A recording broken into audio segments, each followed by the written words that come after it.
यह एक बेहद रोमांचक और रहस्यमयी कहानी है। रवि को यह नहीं पता था कि जब उसने उस सुनसान हवेली में कदम रखा तो उसकी जिंदगी हमेशा के लिए बदल जाएगी। रवि एक महत्वाकांक्षी पत्रकार था जिसे रहस्यमयी कहानियों की खोज करने का बहुत शौक था। जब उसे पता चला कि शहर से कुछ किलोमीटर दूर एक सुनसान हवेली है जिसके बारे में अजीब अजीब अफवाहें फैली हुई हैं, तो उसने तय किया कि वह इस जगह की सच्चाई का पता लगाएगा। उस रात जब वह अपने कैमरे और नोटबुक के साथ हवेली पहुंचा तो चारों ओर घना अंधेरा था। हवेली की जर्जर दीवारें और टूटी फूटी खिड़कियां उसे किसी डरावनी फिल्म के सेट जैसी लग रही थीं, लेकिन रवि निडर था। उसने दरवाजा खोला जो चरमराने की आवाज के साथ धीरे धीरे खुला। अंदर घुसते ही उसे एक अजीब सी ठंडक महसूस हुई। कमरे के कोनों में मकड़ी के जाले लटके हुए थे और धूल की मोटी परत हर जगह जमी हुई थी। उसने अपने कैमरे की फ्लैशलाइट जलाई और चारों ओर देखने लगा। तभी अचानक एक कुर्सी अपने आप हिलने लगी। रवि का दिल जोर से धड़कने लगा।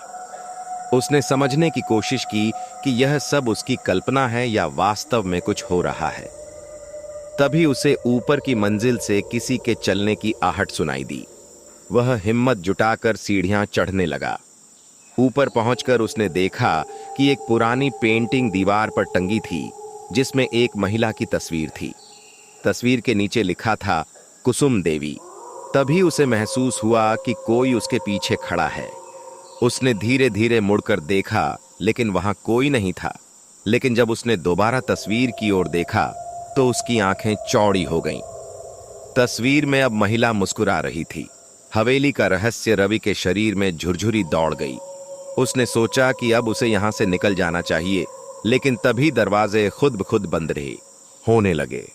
पूरा घर अजीब सी आवाजों से गूंज उठा। अचानक उसे एक डायरी जमीन पर पड़ी दिखी। उसने कांपते हाथों से उसे उठाया और पढ़ने लगा। डायरी में कुसुम देवी के जीवन की कहानी थी। वह हवेली की मालकिन थी, लेकिन उनके पति ने उन्हें धोखा दिया और हवेली में ही उनकी हत्या कर दी। उनकी आत्मा तब से यहां भटक रही थी। रवि को अब समझ आ गया था कि यह हवेली वास्तव में शापित थी। उसने तुरंत वहां से भागने की कोशिश की, लेकिन जैसे ही उसने दरवाजा खोला सामने एक छाया खड़ी थी। तुम यहां से नहीं जा सकते, एक धीमी और डरावनी आवाज आई। रवि डर के मारे कांपने लगा, लेकिन उसने हिम्मत नहीं हारी। उसने जोर से चिल्लाते हुए कहा, मैं तुम्हारी मदद करना चाहता हूं। मुझे बताओ कि मैं तुम्हारी आत्मा को मुक्ति कैसे दे सकता हूं। कुछ देर के लिए सब कुछ शांत हो गया। फिर धीरे धीरे एक आवाज आई, मेरी हत्या का सच दुनिया को बताओ, तभी मैं मुक्त हो सकूंगी। रवि ने कसम खाई कि वह इस रहस्य को उजागर करेगा। जब उसने यह कहा तो अचानक हवेली में सब कुछ सामान्य होने लगा। दरवाजा अपने आप खुल गया और हवेली की दीवारें चमकने लगीं। रवि वहां से बाहर निकल आया, लेकिन उसकी पत्रकारिता यात्रा यहीं खत्म नहीं हुई थी।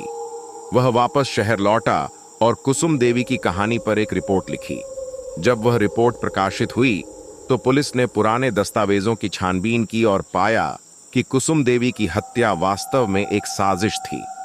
इस खुलासे के बाद हवेली को पुनः जांच के लिए खोला गया और वहां से कुछ नए सबूत मिले जिससे कुसुम देवी के हत्यारे की पहचान हो सकी। जब रवि ने दोबारा हवेली की ओर देखा तो उसे लगा जैसे हवेली अब शांत हो चुकी है। कुसुम देवी की आत्मा को आखिरकार मुक्ति मिल गई थी। रवि ने न केवल एक शानदार कहानी खोजी, बल्कि एक आत्मा को न्याय भी दिलाया। यह घटना उसके जीवन की सबसे अद्भुत और डरावनी यादों में से एक बन गई। लेकिन वह जानता था कि ऐसी कई और कहानियां थीं जो अंधेरे में दबी हुई थीं और उन्हें उजागर करने वाला वही था। अगर आपको ये कहानी पसंद आई हो तो लाइक और सब्सक्राइब करना न भूलें और कमेंट में बताएं कि अगली बार किस तरह की कहानी सुनना चाहेंगे। धन्यवाद।